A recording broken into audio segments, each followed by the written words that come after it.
आज मैं चर्चा करने पर रहा हूँ पश्चिमी चंपारण नरकटियागंज बिहार। एक शहर है जहाँ पे 30 या 40 साल से वहाँ पे सब्जी मार्केट लगता है। वहाँ पे लोग जो है कि अपने घर परिवार जो है कि सब्जी बेचकर चलाते हैं, कमाते हैं। और सबसे बड़ी बात है कि मैं बिजनेसमैन को बहुत रिस्पेक्ट करता हूँ। अगर किसी को रिस्पेक्ट करना हो तो मैं बिजनेसमैन का रिस्पेक्ट करता हूँ, बाकी किसी का नहीं। और इसलिए मैं ये बात कह रहा हूँ कि वहाँ पे जब सब्जी बाज़ार है, उस बाज़ार को 30 साल 40 साल से लग रहा था। उस टाइम में वहाँ पे एक चौकीदार जो है कि वो सब्जी मार्केट का रखवाली करता था।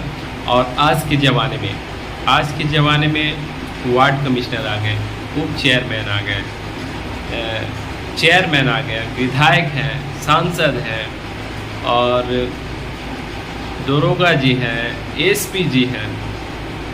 आज इनको वो जगह जो है ये दिखाई दे रहा है कि अतिक्रमण हो गया, क्योंकि वहाँ पे अतिक्रमण हो गया। अतिक्रमण किसे कहा जाता है मैं भी समझता हूँ, और समाज के जो हमारे श्रेष्ठ हैं वो भी समझते हैं।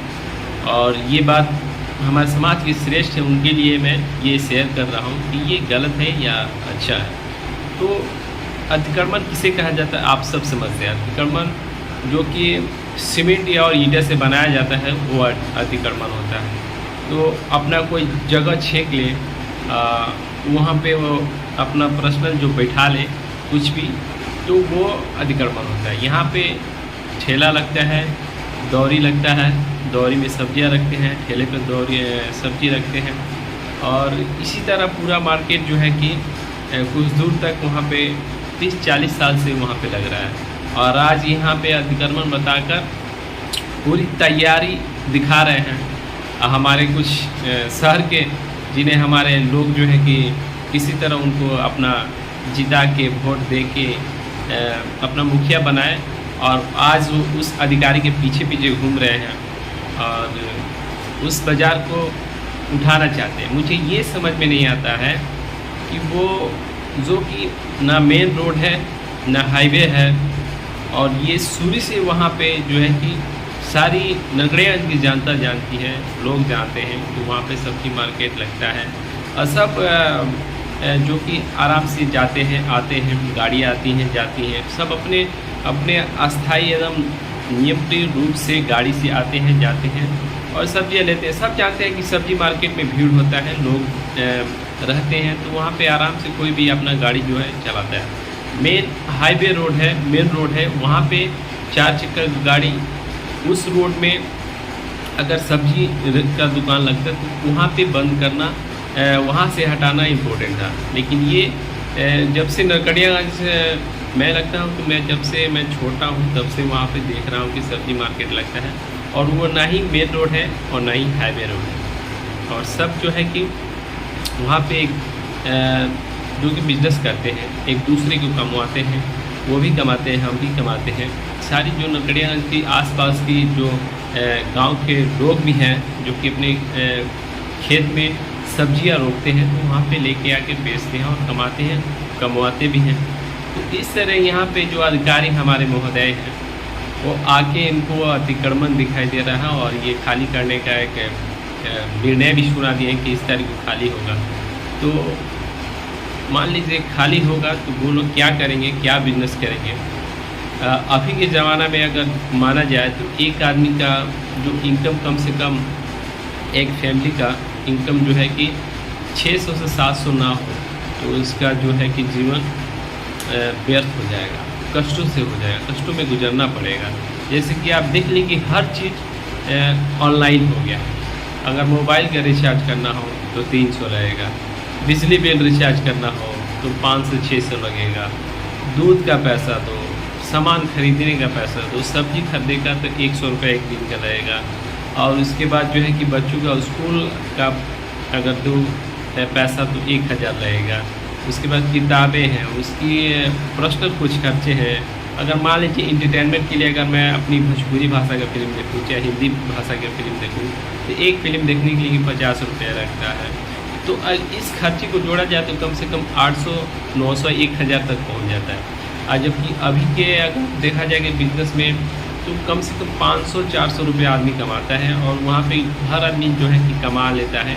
और जिस तरह भी, क्योंकि यहाँ पे सारे लोग आते हैं अपने शहर के, जानते हैं कि वहाँ पे सब्ज़ी बेचता है, तो आते हैं और उन लोगों को भी कमाना हो जाता है, लोगों को घूमना भी। जैसे कि हमारा नगड़िया की एक खूबसूरती ये है कि आप अगर शहर में आते हैं तो आपको सबसे पहले सब्जी मार्केट मिल जाएगा, उसके बाद में आपको खाद का दुकान मिल जाएगा, उसके बाद में आपको किराना का दुकान मिल जाएगा, उसके बाद में आपको कपड़ा की मंडी मिल जाएगा, उसके बाद में आपको सोना चांदी का दुकान मिल जाएगा, उसके बाद में आपको जो कि परचून का सामान और कपड़े का दुकान है, बहुत सारे होटल भी हैं।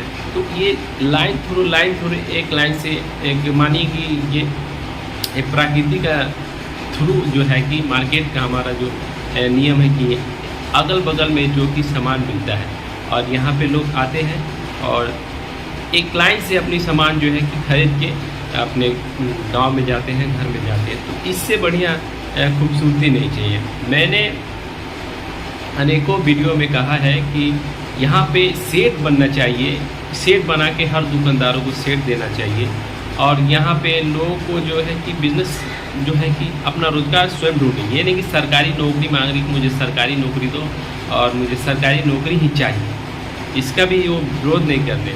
बस अपना जो बिज़नेस करते हैं और बिज़नेस करके अपने परिवार जो है कि अपने चलाते हैं और अपने सुख ज़िंदगी के लिए वो अपना कर्म करते रहते हैं। आज वो है जो कि यहाँ पे आदेश दिखाया जा रहा है कि कोर्ट का आदेश है तो इसका देते हैं।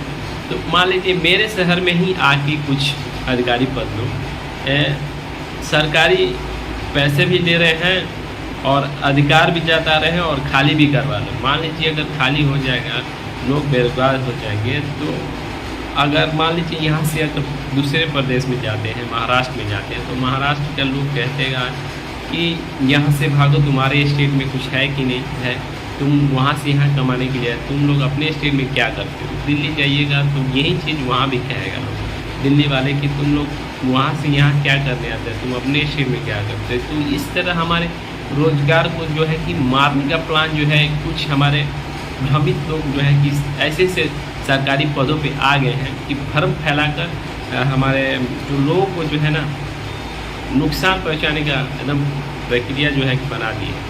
मान लीजिए इतना आदमी जो है, कम से कम मेरे देखने से यहाँ से वहाँ तक 300, 350, 400 लोग जो है कि अपना जो बिजनेस करता है और अपने जो बिजनेस करके जो भी कमाता है वो अच्छा से खा पी के अपना जीवन चलाता है। ये नहीं दूसरों से कहा जाता है कि गवर्नमेंट से कहा जाता है कि विद्रोह करके चाहे जुलूस निकाल के मुझे सरकारी नौकरी दो, तो ये भी नहीं करते हैं। फिर भी इन लोगों पर ये जो है कि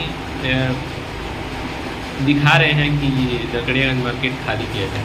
तो वहाँ पे अगर खाली हो जाता है तो क्या यहाँ पे एरोप्लेन लैंड करवाएंगे, यहाँ पे एरोप्लेन का एक एयरपोर्ट बनवाएंगे क्या, और यहाँ से जितने भी अधिकारी हैं वो सीधे वहाँ पे जाएंगे क्या, पटना, इसलिए ये खाली करवा रहे हैं क्या। जबकि सारी नरकड़ियागंज की जनता जानती है कि वह हाईवे रोड नहीं है, वहाँ पे शुरू से ही सब्जी लगता है। तो सरकार को ये प्लानिंग करना चाहिए कि वहाँ पे सेट बना के अच्छी सी जितना जगह है वहाँ पे सेट बना के वहाँ के लोगों को सेट बना के वहाँ पे अस्थायी रूप से वहाँ पे सब्जी मंडी का बना देना चाहिए, खूबसूरती हो जाता शहर का। और इस तरह लोगों का भी विश्वास होता है कि हमारे राज्य के जो नेता हैं, हमारे शहर के जो विधायक या सांसद हैं या चेयरमैन हैं, तो वो हमारे शहर के लिए कुछ काम कर रहे हैं। लेकिन यहाँ पे है कि बेरोज़गार ही बनाने का प्लान बना रहे हैं लोग। तो ऐसे मैं कहूँगा कि अगर राजधर्म की नीति कहती है कि अगर कोई हमें 1 तबड़ाक 2 तबड़ाक या 3-4 तबड़ाक अगर दे, हाथ से मार दे, तो वो गुरु होता है, भाई होता है, मित्र होता है, परिवार का सदस्य होता है, समाज का अपना ही लोग होता है। तो ये सहा जाता है।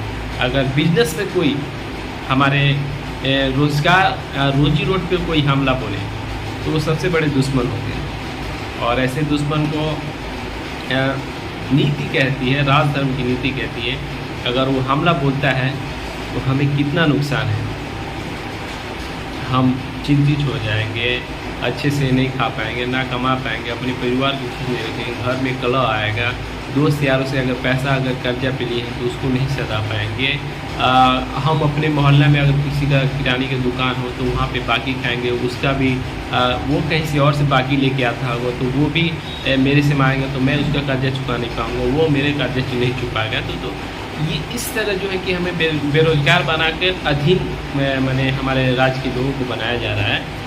इससे जो है कि ये जो है प्रक्रिया जो बहुत गलत है और इसके लिए कुछ भी करना चाहिए। अगर हमारे इनकम पर कोई अगर इकोनॉमी पर अगर हमारे कोई ऐतिक आक्रमण करता है तो उसको शास्त्र से समझाया जाता है, निवेदन से समझाया जाता है। अगर नहीं समझे तो उसको यमराज है ना हमारे, उनके 2 बंदे होते हैं, वो जो धरती पे आते हैं तो कुछ लोगों को ले जाते हैं, उनका ड्यूटी जो है ले लेना चाहिए। यही नीति कहती है। अगर कोई हमारे इकोनॉमी पर अगर अटैक करता है तो हमारे पूरे परिवार का नुकसान होगा। अगर हम पे कोई मार देगा, जो तबड़ा किसी तरह भी झगड़ा कर लेगा तो चलेगा, लेकिन हमारे रोजी रोटी पर कोई अटैक करता है तो हमारे पूरे परिवार और समाज, आसपास की दुकानें जो भी होती हैं सबका नुकसान होता है। तो इसीलिए रोजी रोटी के लिए अगर कोई भी आए तो उसको शास्त्र से निवेदन से समझाया जाए, नहीं तो यमराज जी से निवेदन करके उनकी जो लोग होते हैं उनकी नौकरी लेकर अपनी कार्यक्रम करना चाहिए, यही धर्म कहता है। तो मैं निवेदन करूंगा कि आप लोग समझ गए होंगे, अगर ऐसा अगर प्लानिंग होता है सरकार को यहाँ पे सहयोग करना चाहिए। तो सरकार जो है कि यहाँ पे लोगों को उजाड़ने का प्लान कर रहा है, तो ऐसे सरकार का भी विरोध करना उचित है। जय अशोक सम्राट।